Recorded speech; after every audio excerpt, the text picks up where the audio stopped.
దేశంలో డిజిటల్ విప్లవం ఎంత వేగంగా విస్తరిస్తుందో సైబర్ ముప్పు కూడా అదే స్థాయిలో విరుచుకుపడుతోంది.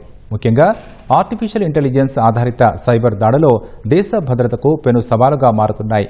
గత 2 ఏళ్ల వ్యవధిలోనే దేశంలో సైబర్ సెక్యూరిటీ ఘటనలు ఏకంగా దాదాపు 85% పెరిగినట్లు కేంద్ర ఎలక్ట్రానిక్స్ అండ్ ఐటీ మంత్రిత్వ శాఖ గణాంకాలు వెల్లడిస్తున్నాయి.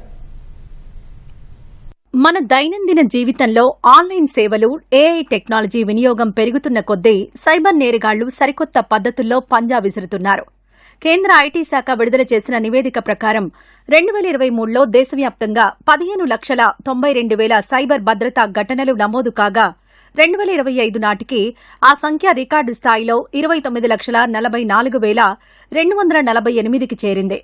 డిజిటల్ సేవలు వేగంగా విస్తరిస్తున్న నేపథ్యంలో భవిష్యత్తులో ఈ తరహా దాడులు మరింత పెరిగే అవకాశం ఉందని సైబర్ నిపుణులు హెచ్చరిస్తున్నారు. ఆధునిక ఏఐ టూల్స్ను ఉపయోగించి చేసే దాడులను ఎదుర్కోవాలంటే డిజిటల్ వ్యవస్థలను ఎప్పటికప్పుడు అప్డేట్ చేసుకోవడం, భద్రతా లోపాలను త్వరితగతిన గుర్తించి సరిదిద్దడం అత్యంత కీలకమని స్పష్టం చేస్తున్నారు.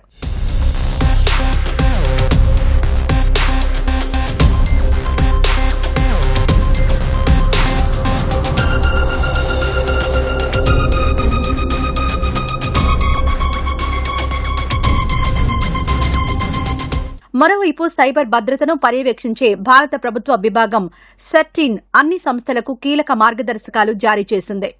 ఏదైనా నెట్వర్క్ లేదా సిస్టంలో భద్రతా లోపాలు బయటపడితే వాటిని నేరగాళ్లు దుర్వినియోగం చేయకముందే తక్షణమే చర్యలు తీసుకోవాలని ఆదేశించింది.